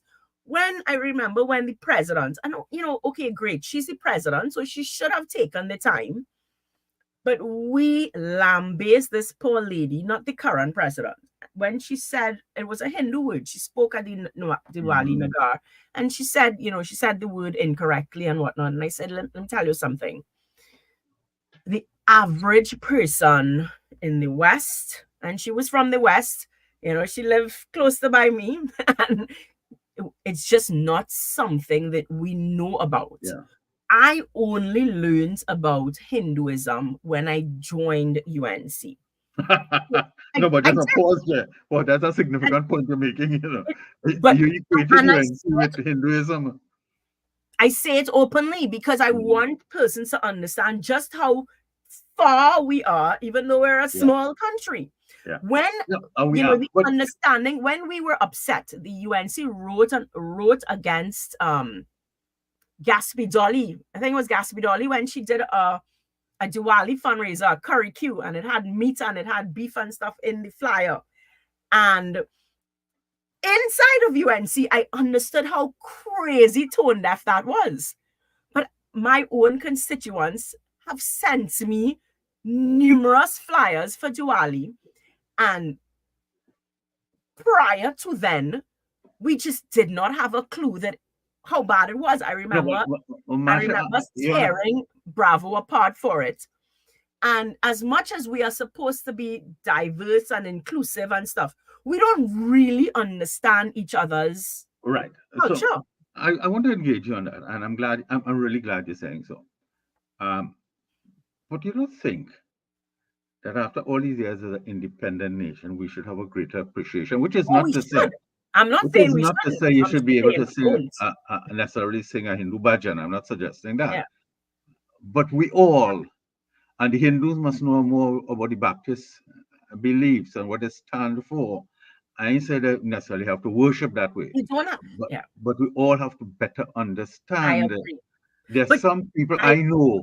100% agree. But that's what tolerance means. But Yeah. we I don't even think it's tolerant. I think it must be appreciation. How come in the land of Calypso, there are some people boast that they don't own any Calypso, they have no interest in Calypso. How come in a land where the sweet melodies of this ancient we don't Indian have to like culture it. in this You don't country, have there's to some, like it. no, you But don't you have to like, should know but you about must it. have an You should appreciation. know about it. You must have an appreciation. The Indian culture that we have, this is one of the oldest civilizations in the world, India. And look what it has brought here: the performing arts, the fine arts, the everything, the cuisine, the dress. You must have a sense of appreciation. And the other way too, Africa is an ancient civilization with great performing arts and so on. And how come? And that's where the race politics has kept us divided. There's so much that we have as developing Because we do use it. societies. Unfortunately, we use it. There is a hate and that's why I remember. I don't know if you remember when Dwayne Bravo posted his his curry. It had you know, I think it was goat or beef or whatever. I don't know if it was goat or beef. Obviously, beef would have been worse. But you know, he had his meat and his Uh, plate of curry, and he said Happy Diwali. And you know, the Hindu community went to town. Poor yeah, thing. But and I, you know, and I being one of the only people from the west of Trinidad on the public relations yeah. committee, and you know, I would try to say these are the things that we don't know. I mean, going to school in the West, we all put on sari, we all light a deer, but I guarantee you, we all ate, unfortunately, a beef roti to boot while we thought we were Yeah, yeah. celebrating. And I want to tell you this. One of the first conversations I had with you is when I commended you, and I commended you, again publicly, for your perspective on this society, and especially being in the Hindu-oriented UNC to bring another point of view, because there are some non-Hindus who are in the UNC who do not take that opportunity and that effort to try to educate their colleagues who ought to know better and who certainly deserve to be better educated. And I remember telling you that because uh, it shows really we are polarized society, and we must become more tolerant and appreciative of each other. And it is also so with the PNM, which remains an urban Christian party, which has no interest. And I remember, I mean, you're giving some good anecdotes there. Let me add one. When there was some event and they The put on some sorry. the SARI issue and so on, Yeah. and so on. And now that was, to use your term, tone deaf in terms of the lack of understanding of the scriptures of the Hindus and so on. Now, everybody wouldn't know everything. I mean, but we live in each other's skin for all this time. We close to each other. We eat each other food. We go into school. We working together and so on. We must have a greater appreciation of each other. And that, to me, we started the discussion talking about independence and post-independence, and I think this is one of our major feelings: the lack of, and I think to an extent is an unwillingness to we associated the culture with the politics. So somebody But feels is it that an unwillingness? I mean, because as I say, in we all celebrate Diwali, right? Well, okay, so we all know it. I was on the front page for it. I'm not allowed to, and but even in that, there should be an appreciation for I'm not allowed to. Does it you're not mean allowed to do what? to celebrate Diwali? Oh, all right, okay, Right? My religion forbids me to do that. okay. So my beliefs forbid me to do that. Does that mean that you are not free to practice Hinduism? Of course, it does not mean that. Mhm. It means I'm not free to practice it. And I feel as though somewhere, and what you're saying, it's politics. Politics somehow uses every one of our differences to turn it into hate against each other. Yeah, Because if we're fighting each other, we cannot unite, against, the politicians of the yeah, day, right? yeah. Um, but I don't know that it's an unwillingness because, as I said, I grew up where, I mean, so I live with my in-laws, and so we don't share the same religion, and they don't have an issue lighting diyas and everything at Diwali. Of course they cook meat, and because that's what people in the West do. We cook curry, and we think that that's somehow celebrating and sharing in Hmm. in the in the festivities. Hmm. So it's not a willingness, it's just sheer ignorance. And I don't Yeah, use ignorance in a bad way, but they're just not properly educated by yeah. it. And I think because, again, leadership throughout the years have kept us polarized. And one way to keep us polarized is to keep us without understanding of each other. Well, yes, I think you're saying it so well. But I agree with you, but only to an extent. I also feel we have a responsibility to educate ourselves. I, for example, have a greater affection for steel band and calypso. Um, and because I have a natural love for it, I have a natural love for it because I just like it, and the other things I like too. So while I blame the politicians to a large extent, and I agree with everything you're saying, I also think that we are fortunate in this small society to have all of these things here. For example, if I get hungry, look at food I could choose from in this small society, and all of it within a short distance for me or from you or anybody else. Look at the cuisine that is available to us. I mean, we are really so fortunate, and the culture, the music, you turn on the radio, whatever you want to hear, you could literally hear it in this small society. So we are blessed with that. And I blame the politicians and the leaders, yes, but I also think we have a responsibility to um, appreciate what we are blessed with in the society. Now, Mr. Ali, I'm going to challenge you with that one. Uh-huh. There's a saying that you don't know what you don't know. We can't take a responsibility if you're truly blind to it. I mean, every single person I picked, when the issue with Dwayne Bravo came up, I remember picking up the phone and talking to him directly. And it was sheer innocence. He just did not know. I mean, I don't think with his following and everything that had Yeah, he, yeah. you know, but he didn't know. He didn't know. You didn't know. Yeah. You know. So how do you? At what point in life do you say, "I don't know"? You know, there. No, and after being in UNC, there You know is everything he knew. yeah, You know, but not just but not just Hinduism, right? it But wasn't afraid to say that, you know. Indian Yeah. Indian culture, But Indian no, culture. not And only Indian I culture. mean, and let me tell you, It is I am Hindu more culture. than 75% Indian. I know I Uh, don't look it, uh, but my grandmother was what they call, like red Negro, uh, and I happen to look like her. But my paternal grandfather Indian, my maternal grandmother Indian, and my maternal grandfather Indian. So three-quarter Indian. And I could tell you that most of what I knew, and I knew a lot because I remember going to England, living with somebody, first generation Indian, and she being so impressed.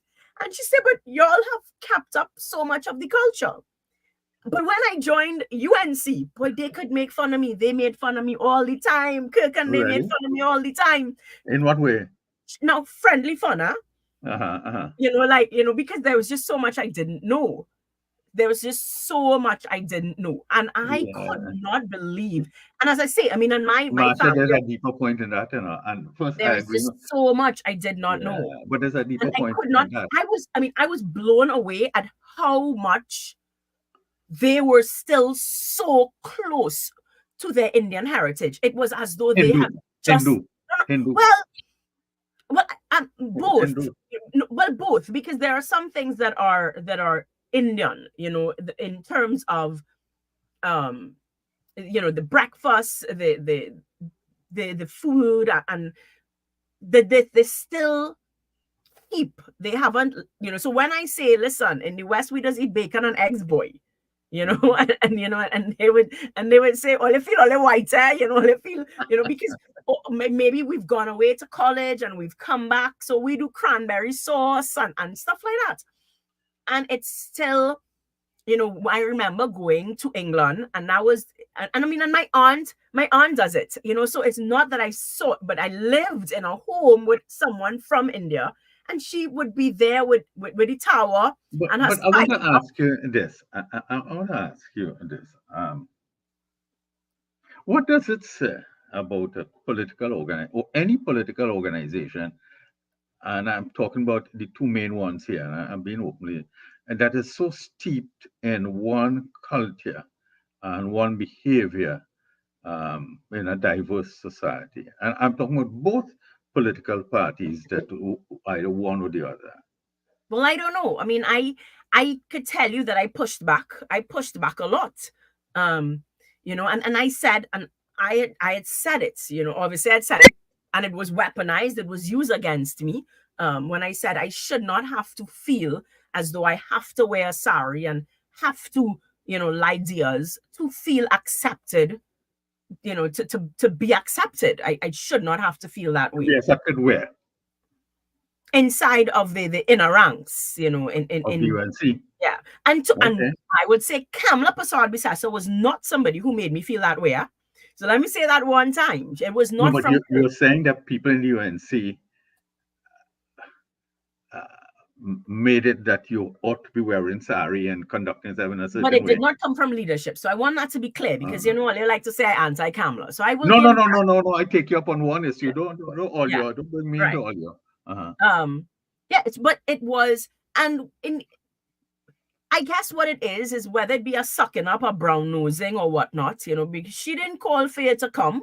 It's not like she say if you do come, because I never felt, I remember when I was invited to her home for Diwali, I declined the invitation respectfully. And when the whole issue came up, she was the one that really supported and said, stand firm, you've done nothing wrong. And I said, well, if you, I am should be free to quote the Bible. This is my belief.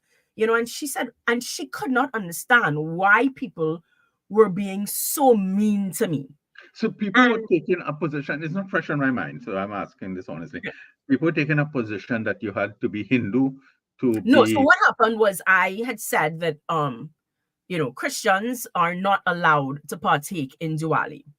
And of course, the opportunists of the day, the different third parties and whoever. And that's why I say it's a bacchanal thing. And I guess that's why even things with shorten them, I say half of these people who take up these issues, they don't understand the issue. They never look at Parliament. They don't know nothing. Them just jumping on the bacchanal bandwagon. So it was a bacchanal, and nobody took the time to have a discourse, to have anything. It was a bacchanal. So who say, well, how you gonna live in Trinidad and you can't take part of Diwali, and you want to be a politician, but you can't take part in Diwali, and it just became such a hateful ordeal. I mean, when I tell you, I mean, the kinds of things that came into my people message, people called, threatened my life. It was just so ridiculously hateful. I was on the front page newspaper, you know, and this is simply because my religious belief, and I may say, well, you can't be Hindu, may say, y'all can't do it, because, and I said, but it's so crazy because if you think about it, we live in a country where we should be tolerant of everyone. So Absolutely. the same way that you are free to partake, I should be free to not partake. Yes. Yeah. Well, And let me say this because I don't. I strong. If you know me and my history, so I absolutely don't share that kind of myopic view about it. I don't think, and that's why I engaged you on this point earlier, whether a political party should really overlap into a religious yeah. pursuit. And so it actually started. That's where, because what happened was they took a WhatsApp conversation that I was having as the PR, the vice chair of the PR. That was my position. My position was that UNC appeared too much to be Indian centric or Hindu centric. I said, if you looked at and PNM, we could argue the same thing with PNM, but PNM is actually very careful on there. And I showed them this. So it was not from an emotional standpoint. I said, let's go through the social media pages. PNM takes a very national approach in terms of celebrating sports. They always seem to celebrate athletes and sports. They celebrate the major public holidays. So, and that's what I was saying to them. I was saying to them that our public pages should stick to major religious events. Other than that, how can you celebrate 50 different Hindu events, not understanding that a Roman Catholic calendar has the same amount of events? So let us stick to the major religious events. Let us stick to national days and whatnot. We have to sit with a very unbiased, unemotional, take all of it out, use the statistics. And I was speaking from public relations, simple public relations, because that was my remit. So I can't talk about anything else. Other arms of the executive would be able to do that. So I was using social media and our communication. And I was saying, we need to look at this post. Who does it target? Look at this post. Who does it target? And then you say, okay, if 90% of our posts cannot target the west of Trinidad, then we cannot say that we're a national party. But Marsha, I just want to make this very explicitly. I support what you've just said. And I think when I met you, I had told you that, and I said in this publicly. So I am not, I share those very, very strongly. And that, by the way, I'm not suggesting you're tying that into my view on the Stuart Young thing remains. There's a singular issue, and we must denounce him. I'm very clear on that.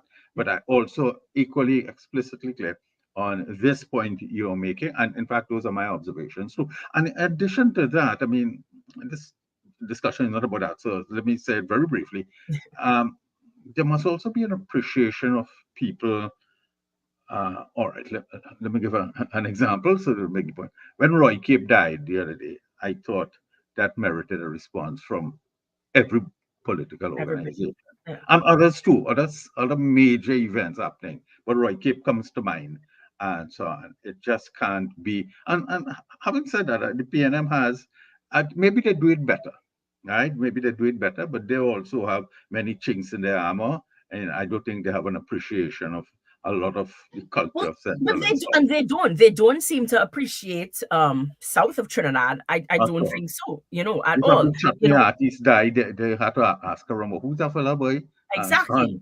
Yeah. They So don't, but I said that from the start in terms of and I don't necessarily know that it's a PNM-UNC thing, but I think for a small country, the west, the north of Trinidad and the south of Trinidad seem to be very divided. yeah, yeah, We you're right. make jokes, Very we make far up. jokes about, we don't pass the lighthouse and whatnot. Yeah. We Hmm. make those jokes all the time. But one of my guests recently said that empathy is the only way to remove apathy.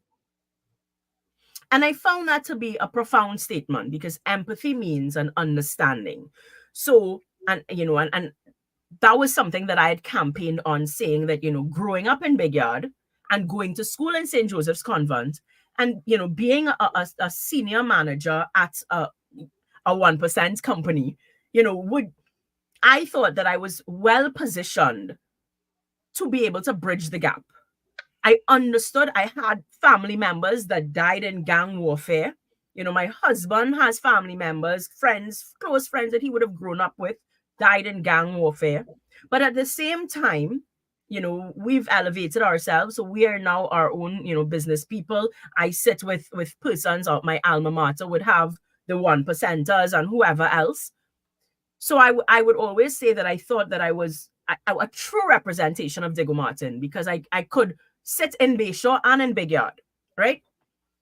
And I don't feel that either party tries to do that.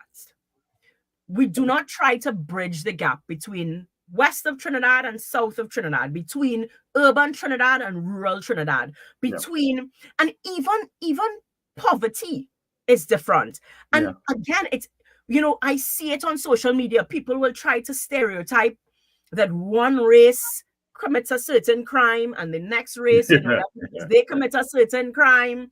That's the politicization of everything, Yeah. Everything is deeply politicized, deeply, deeply. We have found Everything in this every way that we society. could be divided. We have Yeah. found the ways to divide us. Marsha, I was around before 1995 when Mr. Panley became Prime Minister, and everything changed in 1995. Everything, including Calypso, because Calypso used to take wholly government to account after that because Calypso was weaponized. It's so funny that you all speak so highly about Basdio Pandy again in the West.